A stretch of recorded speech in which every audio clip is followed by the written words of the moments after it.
crianças, eu sou a professora Isadora e hoje eu vou contar para vocês a história de um artista que foi muito importante para o nosso estado e para a nossa cidade. A história se chama A História Mágica dos Desenhos, de Sônia Gutierrez. Napoleão era uma criança que transformava em desenhos tudo o que lia nas revistas e tudo o que via ao seu redor. Ele desenhava tanto e tão bonito que seus amigos até achavam que seu lápis era uma espécie de varinha mágica, dando forma e vida ao que desenhava. O que o menino mais gostava de criar era heróis, como dos filmes do cinema mudo, que via com seus amigos, porque naquela época os filmes mais modernos com som não chegavam à sua cidade. Também não havia televisão, somente rádio. O tempo passou e Napoleão Potiguar estudava, brincava com os amigos e já trabalhava, vendendo verduras com a sua avó, Maria Roth. E embora fizesse tudo isso, ainda achava tempo para desenhar todos os dias. Ele sempre gostou de desenhar as pessoas e olhava para elas com atenção e curiosidade. Desenhava seus pais, Isaac e Júlia, o irmão João, os vizinhos, a avó, os professores e os amigos. Mas sua paixão, coisa que adorava desenhar, era o trem, fumacento, sempre escandaloso, apitando muito alto enquanto serpenteava rente às casas de madeira, com lambrequins e chaminés no telhado, no bairro do Cajuru, onde Napoleão Potiguar Lazarotto e sua família moravam.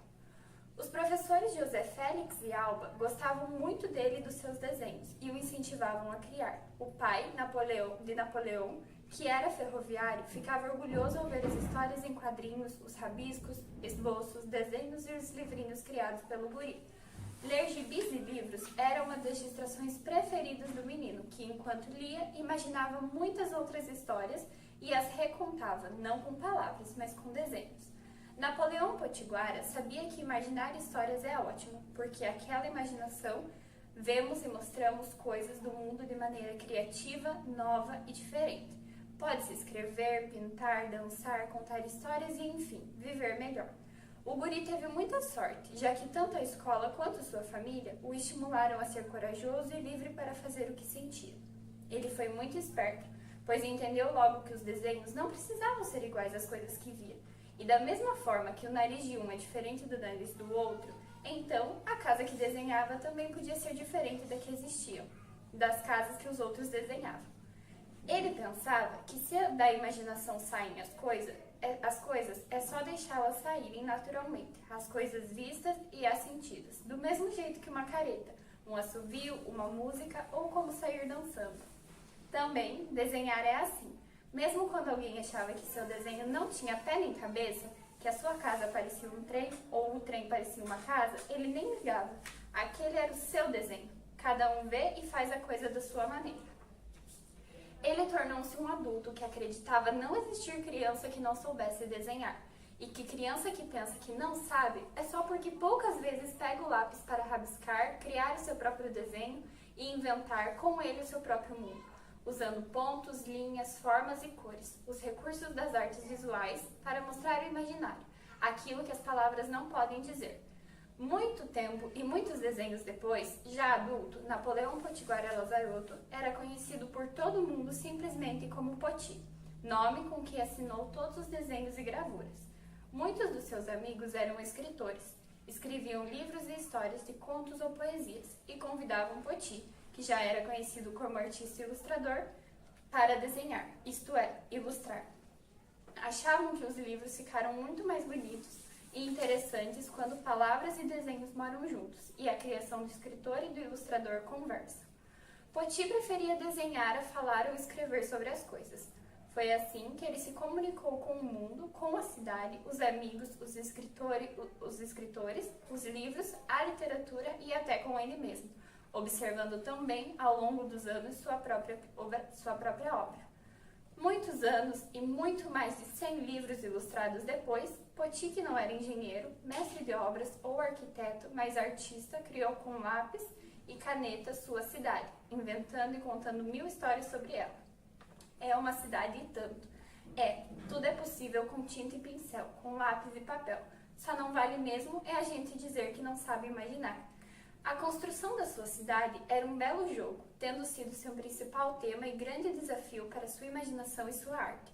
Para entrar no jogo, descobrir os mistérios e os personagens da cidade, é preciso procurar a fonte e o bebedouro dos cavalos no Largo da Ordem, que existem até hoje.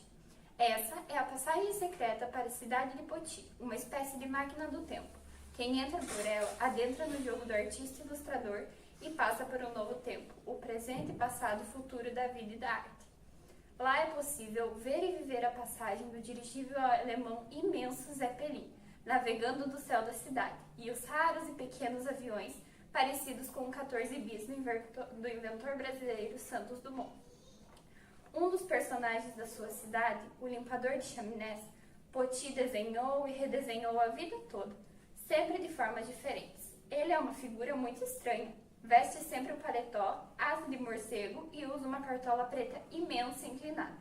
Suspeita-se que o limpador de chaminés seria o próprio vampiro disfarçado, que entrava silenciosamente pelas chaminés das casas para sugar o sangue dos seus moradores.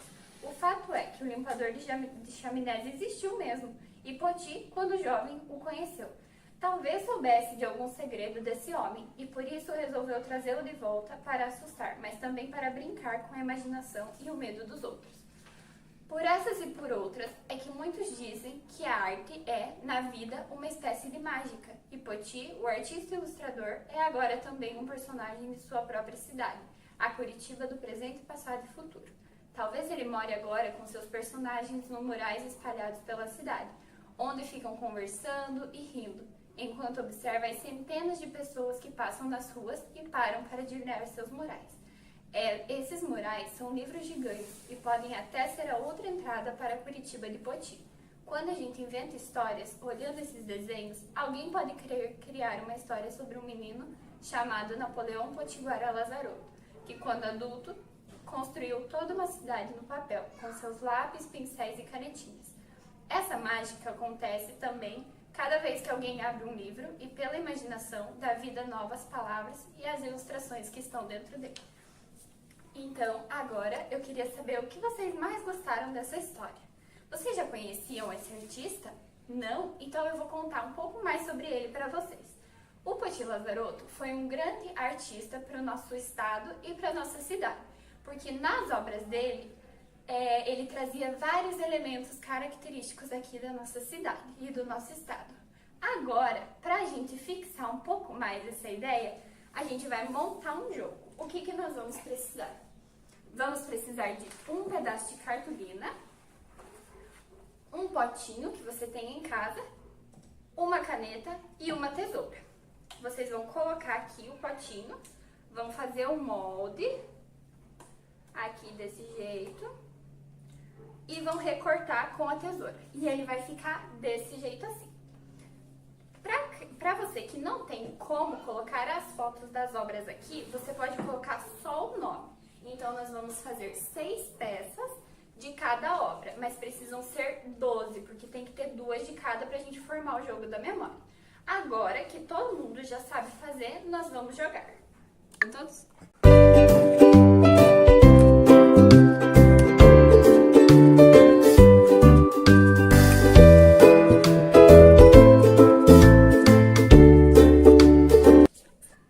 Agora que a gente já achou todas as peças do quebra-cabeça, eu quero que vocês observem comigo.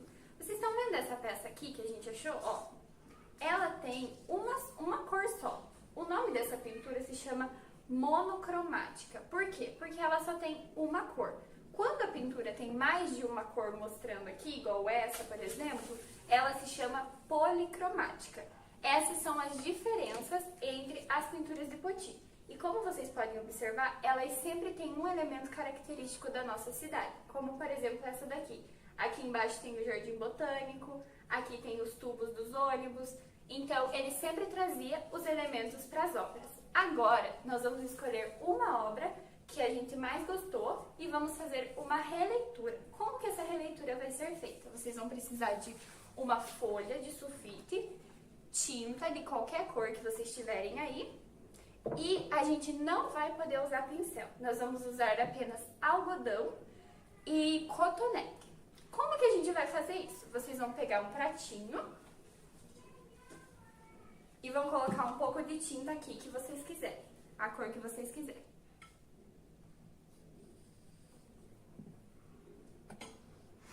Aí, vocês vão pegar essa tinta e vão passar aqui no papel de acordo com a obra que vocês escolheram para ficar parecida, desse jeito assim. Depois que vocês terminarem tudo, ela vai ficar mais ou menos parecida com essa daqui. E essa vai ser a nossa releitura. Por que a gente vai fazer uma releitura? Para a gente entender quais são os elementos presentes nas obras do Poti e como ele pensava para fazer essas obras. Então, tem que ter os elementos da obra que você escolher. Aqui, como por exemplo, eu fiz dessa obra. Então, tem o jardim botânico, tem o tubo. Tudo isso são elementos característicos que vão precisar ter na nossa obra. Mas a gente vai deixar um pouquinho mais com a nossa cara. Agora que vocês já sabem, eu vou querer ver o de vocês, tá bom? Um beijo e até a próxima!